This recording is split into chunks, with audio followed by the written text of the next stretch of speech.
Հարգելիներ,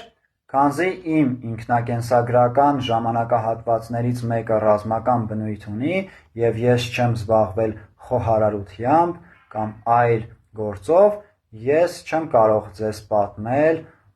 այլ ոլորտներից, ռազմական ոլորտից էլ որպես այդպիսին չեմ պատմելու, որովհետև վաղուց հեռացել եմ, 2020 թվականի 44-օրյա պատերազմին մասնակցելուց հետո հաջորդող ճակատամարտերին չեմ մասնակցել և նախորդ հոլովակում նշեցի պատճառներից մեկը։ Հիմնական պատճառը մարդկանց անկարգապահություններ,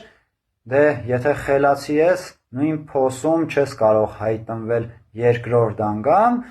փոսը չակերտավոր, նկատի չունեմ խրամատը, բայց կարելի է խրամատն էլ համարել, չէ որ այդպիսիք շատ էին։ Նրանք վերջին պահին քնել ելել էին, մտածել էին դե գանք, նկարվենք և այլն,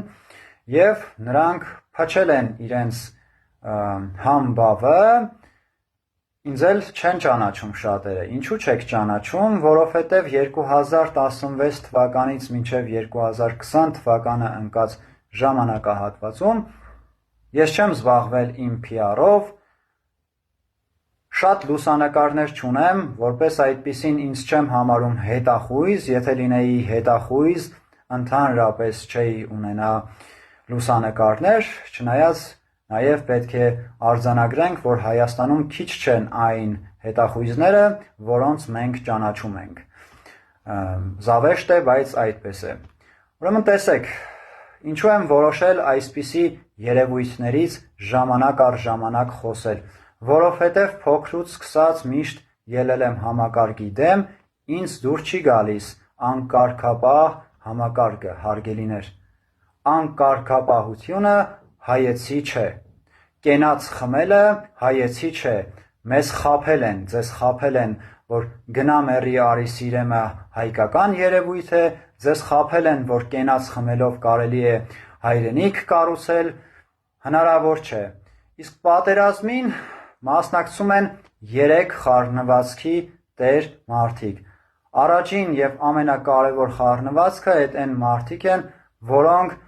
խառնվածքով մարդիկ են, որոնք հայրենիքի արժեհամակարգի համար են գնում պատերազմի դաշտ։ Երկրորդը այն մարդիկ են, որոնք օրինական ճանապարհ են ման գալիս մարդ սպանելու համար։ Այդպիսի մարդիկ շատ պատերազմների են մասնակցում, 44-օրյա պատերազմը բացառություն չէ, ամբողջ աշխարհում և բոլոր ժամանակներում եղել են նաև այդպիսիք։ Եվ երրորդ տիպը խառնվածքը են, որ ոչ մի բան չեն անում, գալիս լուսանկարվում են, բայց նրանց չգիտես ինչու ավելի շատ են ճանաչում և հարգում։ Հա, էս է մեր իրականությունը։ Դուք երբևէ հիշում եք մի կենաց սև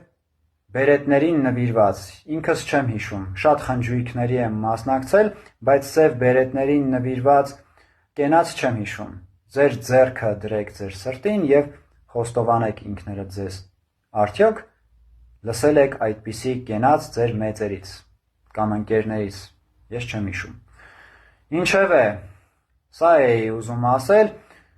ռազմական ոլորտից և դիպվածներից չեմ պատմելու, սա իմ անցյալն է, ես իմ ապագան եմ կառուցում և այդ ճանապարհից, չգիտեմ ժամանակավորապես թե հիմնական, հրաժարվել եմ, ես դառնալու եմ մարզիչ։